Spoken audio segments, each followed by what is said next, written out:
और किनको कह रहे हैं? चमारों को कह रहे हैं, दलितों को कह रहे हैं, जिन्होंने इस देश में गंदगी मैला उठाया अपने माथे पर, जिन्होंने अपने खून और पसीने से इस देश को सींचा है, जिन्होंने अंग्रेजों की दलाली नहीं की, अंग्रेजों की गुलामी नहीं की, देश की आज़ादी के लिए लड़ते रहे, देश को आज़ाद कराया, देश को बनाया, माथे पर सीमेंट गारा उठाया, ईंट जोड़ा, मेहनत किया, मजदूरी किया, गाय का दूध दुहा, कुट्टी काटा, मजदूरी की, मेहनत किया, पसीना खून बहाया, उनको कहते हैं देश छोड़ो। इस देश का चमार, इस देश का दलित, इस देश का पिछड़ा, इस देश का आदिवासी, इस देश का मूल निवासी है। मूल निवासी हमारा घर है, हमने अपने खून पसीने से बहाया है, हमने खेत कोड़े, हमने अनाज उगाया, हमने बिल्डिंगें खड़ी की, हमने पुल बनाया, इस देश को हमने बनाया, इस देश को हमने गढ़ा। ये देश हमारा है, हमारा डीएनए इस देश का है। और हमको आप जाति के आधार पे हमारे साथ भेदभाव करेंगे, हमें छोटा मानेंगे, हमें नीच मानेंगे, तो हम क्या कहेंगे आपको? आज की तारीख में आप कहते हैं ना अमृतकाल चल रहा है, अमृतकाल चल रहा है इस देश में। आज भी इस देश में मूछ रखने पर पाबंदी है, घोड़ी पे चढ़ के दलित जो है बारात नहीं जा सकता है, और कहने को अमृतकाल चल रहा है। अमृतकाल नहीं, इस देश में दलितों, पिछड़ों, आदिवासियों के लिए, बहुजनों के लिए मृतकाल चल रहा है। हम सावित्रीबाई फूले की औलाद हैं, जिनके ऊपर तुम गोबर फेंकते रहे, फिर भी हमारे हाथों में कलम आया। हमें ज़्यादा जगाओ मत, हमने भीमा कोरे गाँव किया है, हम चमार हैं, हम चमड़ा खींचना भी जानते हैं, खाल उतारना भी जानते हैं। हम इस देश के संविधान का सम्मान करते हैं, हम जवाब देने के लिए तैयार हैं। हम इस देश के मूल निवासी हैं, देश हमारा है, हमने इस देश को बनाया है, हमने इस देश को गढ़ा है, हम कहाँ जाएंगे? सिर्फ चमारों भारत छोड़ो जेएनयू में बोर्ड लगा है, इतना मसला नहीं है। इसको एक साथ आप जोड़ कर देखिए, डीयू में जो है मनुस्मृति पढ़ाने का प्रपोजल, मैं दोनों को एक साथ देखता हूं, और घटनाक्रम का जो ये कालखंड है, एक टाइम पे दोनों घटनाएं हो रही है कि जेएनयू में लिखा जा रहा है दलितों चमारों भारत छोड़ो, डीयू में जो है मनुस्मृति पढ़ाने की बात हो रही है। दोनों को एक साथ करके देखिए, दोनों एक साथ लिंक्ड हैं दोनों बातें। लेकिन जो असल सवाल है वो सवाल है कि इस तरह की चीज़ें, इस तरह की बातें कौन लोग कर रहे हैं? इस तरह की बात करने वाले लोग हैं जिनको लगता है कि आज सत्ता में उनके लोग बैठे हुए हैं, जिनको लगता है कि आज देश में मनुवादियों का शासन है, आरएसएस बीजेपी का शासन, मतलब मनुवादियों का शासन, ब्राह्मणवादियों का शासन, वहाँ से इनको ताकत मिल रही है और ये कहने की हिम्मत कर रहे हैं। और किनको कह रहे हैं?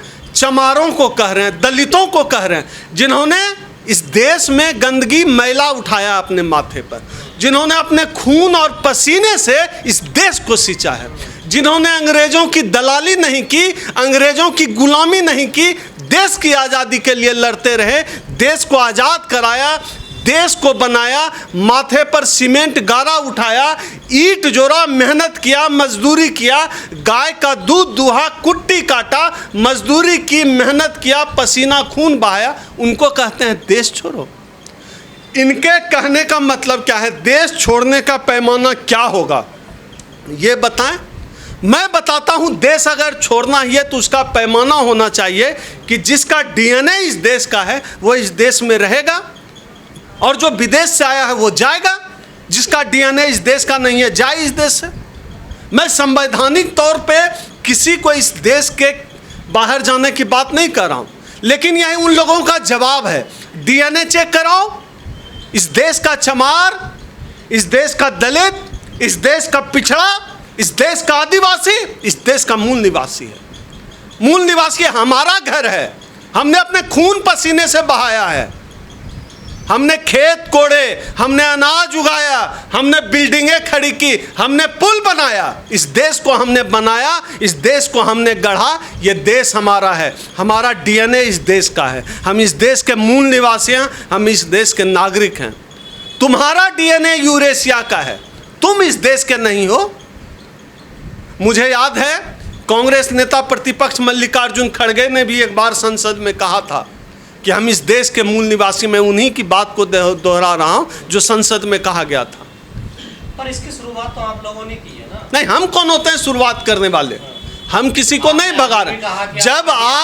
जब हम इस देश के मूल निवासी हैं और हमको आप जाति के आधार पे हमारे साथ भेदभाव करेंगे, हमें छोटा मानेंगे, हमें नीच मानेंगे, तो हम क्या कहेंगे आपको? आज की तारीख में आप कहते हैं ना अमृतकाल चल रहा है। अमृतकाल चल रहा है इस देश में। आज भी इस देश में मूछ रखने पर पाबंदी है। घोड़ी पे चढ़ के दलित जो है बारात नहीं जा सकता है और कहने को अमृतकाल चल रहा है। अमृतकाल नहीं, इस देश में दलितों, पिछड़ों, आदिवासियों के लिए, बहुजनों के लिए मृतकाल चल रहा है। ये जो दीवार पर लिखने वाले लोग हैं ना, ये कायर लोग हैं। हिम्मत है तो सामने से बात करो। हम डॉक्टर अंबेडकर के वंशज हैं, जिन्होंने इस दुनिया के सबसे बड़े देश का संविधान लिखा। हम उस डॉक्टर अंबेडकर के वंशज हैं। हम पेरियार के वंशज हैं। पेरियार ने क्या किया था तुम लोगों के साथ? गड़े मुर्दे मत उखड़वाओ। हम सावित्रीबाई फूले की औलाद हैं, जिनके ऊपर तुम गोबर फेंकते रहे, फिर भी हमारे हाथों में कलम आया। हमने भीमा कोरे गांव किया है और हमें ज़्यादा जगाओ मत।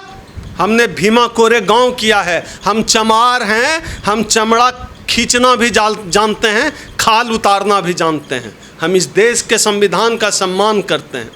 बाबा साहब संविधान देकर गए हैं, इसलिए हम संवैधानिक दायरे में बात कर रहे हैं। लेकिन इस देश की सरकारों को भी हम चेता देना चाहते हैं, आप हमारे धीरज की परीक्षा मत लीजिए। हम इस देश के संविधान को मानते हैं, लॉ एंड ऑर्डर में विश्वास करते हैं। इस तरह के लोगों पर कार्रवाई करने का काम सरकार का है। सरकार कार्रवाई करे। प्रतिरोध है ना, आप ही लोग कहते हैं ना कि इनका डीएनए विदेशी है, ये बाहर के लोग हैं और हम इनको बाहर भेजेंगे। नहीं, हम बाहर कहाँ भेजने की बात करें? जो संविधान नहीं, जब आप संविधान की बात करेंगे, संवैधानिक तरीके से मैं कहता हूँ जो भारत का नागरिक है जो रहे। लेकिन अगर आप इस तरह की बात करेंगे, छिछली बात करेंगे, दीवार पे लिखने लगेंगे कि चमारों भारत छोड़ो, दलितों भारत छोड़ो, तब तो हम जवाब देंगे ना। तब तो हम सवाल उठाएंगे, हम क्यों छोड़े? हम जवाब देने के लिए तैयार हैं। हम इस देश के मूल निवासी हैं। देश हमारा है, हमने इस देश को बनाया है, हमने इस देश को गढ़ा है। हम कहाँ जाएंगे? इसी के खिलाफ तो लड़ाई है। इसी के खिलाफ तो फूले लड़ाई लड़ रहे थे। इसी के खिलाफ तो पेरियार ने लड़ाई लड़ी। इसी के खिलाफ बाबा साहब ने लड़ाई लड़ी। इसी के खिलाफ पेरियार ने लड़ाई लड़ी। मैं दो तरह के आंकड़ों पर बात करूंगा। इस देश से जो लोग, जिनका पैसा जमा है स्विस बैंक में, स्विट्जरलैंड में, विदेश में, उसमें से आप एक SC ST OBC का आदमी खोज दीजिए। या जो लोग इस देश के लोगों के खून पसीने की कमाई लेकर भाग गए, उसमें से कोई एक SC ST OBC का आदमी बता दीजिए। कोई नहीं मिलेगा। कोई आर्थिक अपराधी आपको SC ST OBC का नहीं मिलेगा। हम लूटने वाले लोग नहीं हैं। जो लूटने वाले हैं उनको इस देश से प्यार नहीं है। उस देश के हैं ही नहीं, प्यार कहाँ से करेंगे? ये हमारा देश है, हम इस देश से प्यार करते हैं। हम इस देश को लूटते नहीं हैं, हम इस देश को बनाते हैं। इस देश के SC ST OBC के लोग राष्ट्र निर्माता हैं, असली राष्ट्र निर्माता हैं, और हम अपना हक खोज रहे हैं। जब ऐसी घटनाएं सामने आती है देश में, जो अपने आप को प्रगतिशील कहते हैं, वो नजर नहीं आते हैं ऐसी बातों। क्यों नजर आएंगे भैया? उनका जो है इस देश में जनेऊ दो जगह होता है। एक जनेऊ जो शर्ट खोलिएगा तो दिखेगा, दूसरा जनेऊ होता है चमड़ा के अंदर। ये जो खुद को तथा ये जो सवर्ण लोग हैं, तथा कथित प्रगतिशील, उसमें कम्युनिस्ट भी आते हैं। ये तथा कथित प्रगतिशील जो लोग हैं, ये असल में इनके चमड़ी के अंदर जनेऊ है, जो उनके दिमाग में चलता है। उनका जो टिक्की होता है ना, टीक हम लोग बिहार में कहते हैं, पता नहीं यहाँ क्या कहते हैं, हम लोग टीक कहते हैं, एरियल, वो उनके दिमाग में चलता है। जनेऊ उनका दिखता नहीं है, चमड़ी के भीतर होता है। तो ये क्यों कहेंगे? ये तो इनकी मानसिकता खुद ही ब्राह्मणवादी है। ये जितने कम्युनिस्ट लोग हैं, देखिए, ये क्या अपनी जाति के बाहर अपने परिवार में शादी तक कर पा रहे हैं क्या? अपने घर वालों को पहले दुरुस्त करें ना। ये कम्युनिस्ट लोग, मैं तो कम्युनिस्टों के वाल पे देखता हूँ, करवा चौथ, तीज और तमाम जो है हिंदूवादी पर्व त्यौहार सेलिब्रेट किए जा रहे हैं, सोशल मीडिया पे पोस्ट कर रहे हैं। तो आखिर वजह क्या है? इतनी नफरत क्यों है आप लोगों से? नफरत इसलिए है कि ओम सुधा का दादा भैंस चराता था। अब ओम सुधा जो है हवाई जहाज में उड़ता है। गजेंद्र का दादा जो है चमड़ा का जूता दूसरे का पॉलिश करता था, अब कार से चलता है। आप समझ रहे हैं?